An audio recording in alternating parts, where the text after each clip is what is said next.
लोग नवरात्रि का व्रत नहीं रहते ना, उन्हें भी दुर्गा सप्तशती का पाठ नवरात्रि के दौरान करना चाहिए और माता रानी को स्पेशली नारियल डेली अर्पित करना चाहिए। और अगर आप चाहें तो पहले दिन और अष्टमी वाले दिन भी अर्पित कर सकते हैं।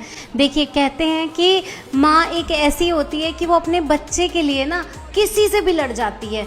तो अगर आपके ऊपर माता रानी की कृपा हो जाए तो आपके चाहे ग्रह खराब हो या कोई भी दिक्कत हो आपके जीवन में, माँ आपके लिए हर किसी से लड़ जाएंगी और कहीं ना कहीं से वो आपके रास्ते खोलेंगी, वो आपके काम बनाना शुरू करेंगी और आपके ऊपर अपनी कृपा करेंगी। और जिसके ऊपर माँ की कृपा हो जाए फिर उसका तो क्या ही कहना, जिंदगी संवर जाती है।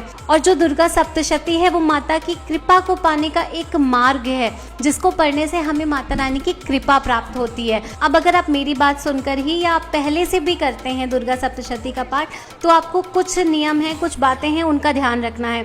सबसे पहले तो आपको पहले दिन दुर्गा सप्तशती शुरू करने से पहले आपको उस पुस्तक को पूजना है। आपको दुर्गा सप्तशती की पूजा करनी है, टीका लगाना है, कुछ मीठा भोग लगाना है, फूल चढ़ाना है और फिर प्रणाम करना है। और फिर आपको माता रानी के 108 नाम जो उसमें दिए गए हैं वो भी पढ़ना है।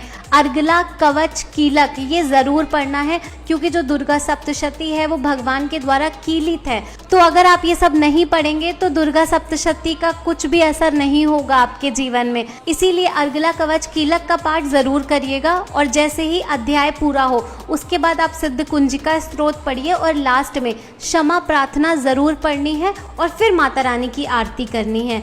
और एक बात का और ध्यान रखना है कि सप्तशती आपको डेली नियम पूर्वक एक ही निर्धारित समय में पढ़नी है। जैसे कि आप नवरात्रि के पहले दिन जिस समय सप्तशती का पाठ कर रहे हो, पूरे 9 दिन आपको उसी समय सप्तशती का पाठ करना है। और अगर आप शाम को कर रहे हो तो फिर आपको 9 दिन शाम के समय ही सप्तशती का पाठ करना है। और जो लोग व्रत हैं उनकी तो बात ही नहीं, लेकिन जो लोग व्रत नहीं हैं उनको बाहर की चीज़ें नहीं खानी है। जो पैकेजिंग फूड होते हैं, अंकल चिप्स, कुरकुरे, भुजिया, नमकीन, ये भी नहीं खाना है, क्योंकि इन सब में अनियन एंड गार्लिक ज़रूर से ज़रूर होता है। तो ये सारी चीज़ें भी अवॉइड करनी है। सिर्फ घर का शुद्ध साफ भोजन करना है, वो भी बिना प्याज लहसुन का। माता रानी की कृपा से आप सबके जीवन में ढेरों खुशियाँ आए।